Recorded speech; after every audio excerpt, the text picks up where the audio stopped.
Let me start by telling you something that sounds impossible. Most of the richest people on Earth barely have any money.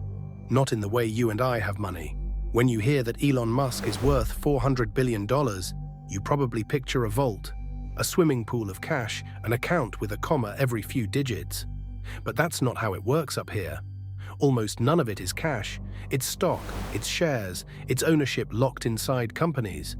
And that one strange fact changes absolutely everything about how these people actually spend. So today I want to take you behind the velvet rope and answer a question I've always been curious about.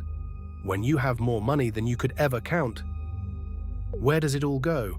Here's the first secret, and it's a good one. Because their fortunes are trapped in stock, billionaires often don't sell to get cash, because selling means taxes. Instead, they borrow. In 2022, when Elon Musk wanted to buy Twitter, he didn't liquidate his empire.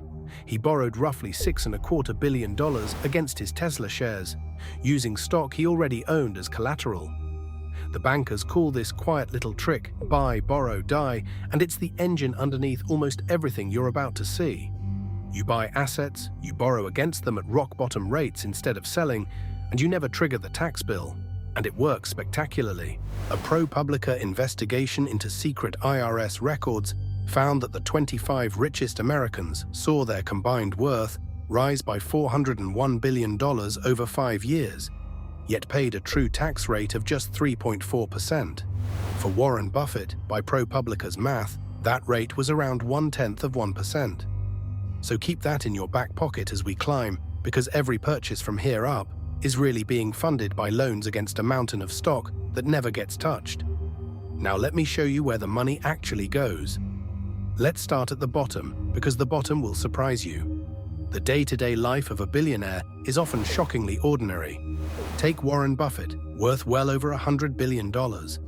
He still lives in the same gray stucco house in Omaha, Nebraska that he bought in 1958 for $31,500. It's worth maybe $1.3 million today. He's called himself cheap. He eats McDonald's for breakfast and drinks Coca-Cola all day. And he is not alone.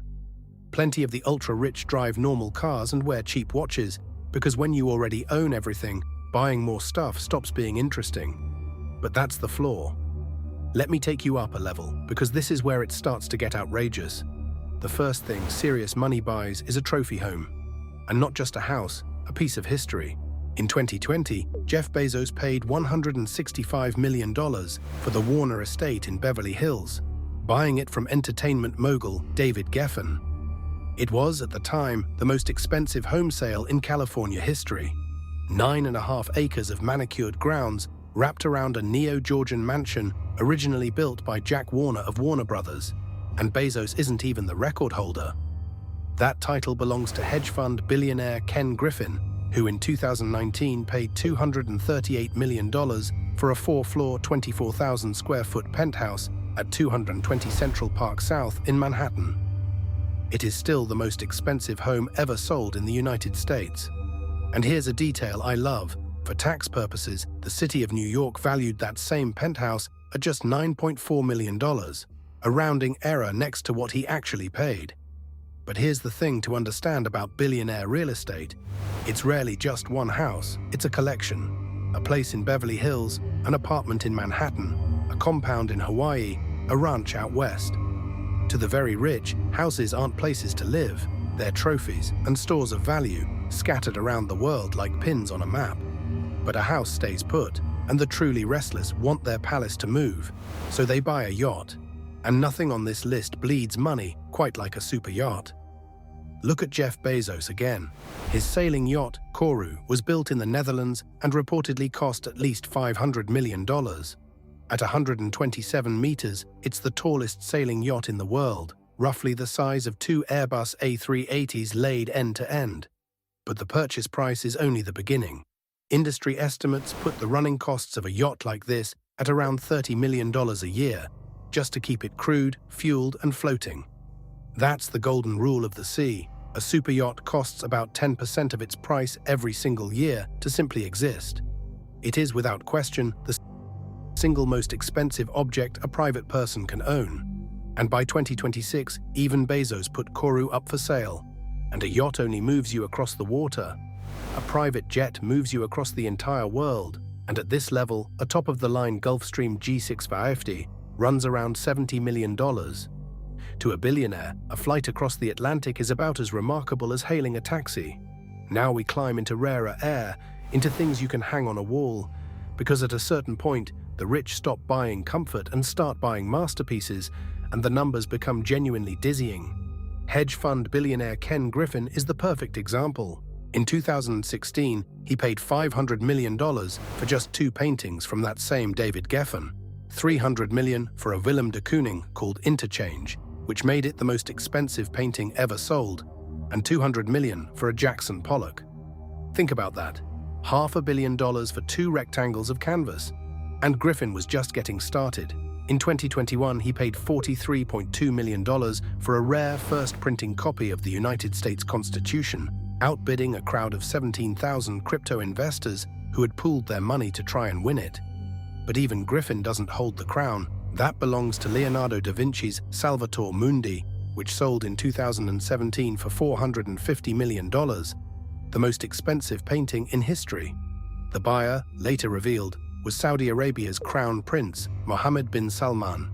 And there's the Japanese e-commerce billionaire Yusaku Maezawa, who dropped $110.5 million on a single Basquiat skull painting. To this world, art isn't decoration. It's the most beautiful bank vault ever invented, one that just happens to look stunning over the fireplace, so they've bought the houses, the yacht, the art. What's left? Privacy. And the ultimate expression of privacy is to buy your own piece of the planet. In 2012, Oracle founder Larry Ellison bought 98% of the Hawaiian island of Lanai for a reported $300 million. Not a house on the island. The island. 90,000 acres, a town of about 3,000 people, and 2 Four Seasons resorts, all belonging to one man. When you're worth this much, you don't rent a villa for a week. You buy the whole island so no one can ever tell you to leave. But some fortunes aren't spent on comfort or privacy or even trophies. They're spent on ambition at a planetary scale. Jeff Bezos once explained his business model for his space company, Blue Origin, in the simplest possible terms. He sells about $1 billion of Amazon stock every single year and pours it straight into building rockets. Elon Musk has funneled enormous sums into SpaceX the very same way. This is money spent not to be enjoyed, but to bend the future itself. But here's where billionaire spending stops being about objects at all and starts being about power. Because the next tier isn't a thing you own, it's an institution, it's a sports team.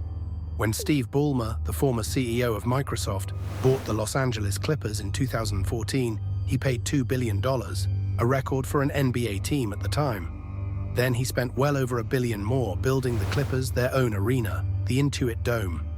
And that record didn't last. In 2023, a group led by billionaire Josh Harris bought the Washington Commanders for $6.05 billion, the highest price ever paid for a sports franchise in North American history. A team isn't a toy, it's a trophy the whole world watches every single week. And then, finally, we reach the very top of the pyramid, where billionaires try to buy the 2 things money was never supposed to touch: time and the future. Tech entrepreneur Brian Johnson spends a reported $2 million a year on a personal anti-aging protocol he calls Blueprint, swallowing over 100 supplements a day and measuring nearly every organ in his body, all in an attempt to reverse his own aging. Jeff Bezos went bigger. He's among the backers of Altos Labs, a biotech company that launched with $3 billion to research cellular reprogramming, essentially trying to turn back the biological clock. Larry Ellison has poured hundreds of millions into aging research of his own. When you already own islands and masterpieces, the only frontier left to conquer is death itself. So, after all of that, let me answer the question I started with. How do billionaires actually spend their money? The honest answer is that most of them, most of the time, don't. They can't, not really, because it isn't cash. They borrow against it. They park it in homes and paintings and islands and teams that only ever seem to rise in value, and the fortune itself keeps growing faster than any human being could ever spend it. But there is one last way to spend, and it might be the most surprising of all. Some of the richest people alive have decided the ultimate luxury isn't buying more, it's giving it all away. Mackenzie Scott, the ex-wife of Jeff Bezos, has donated more than $26 billion in just 5 years, often handing enormous sums to charities with no strings attached. Warren Buffett and Bill Gates created the Giving Pledge, a promise by the world's wealthiest to give away the majority of their fortunes. And then there was Chuck Feeney, the businessman who quietly gave away his entire $8 billion fortune during his own lifetime, chasing a single strange goal: to die completely broke. And in 2020, he did exactly that. So maybe that's the real answer. When you have everything money can buy, the houses and the yachts and the paintings and the islands stop meaning very much. And a rare few of them figure out that the most powerful thing you can ever do with a fortune this size isn't to spend it on yourself at all. If you enjoyed this journey behind the velvet rope, you know what to do. I'll see you in the next one.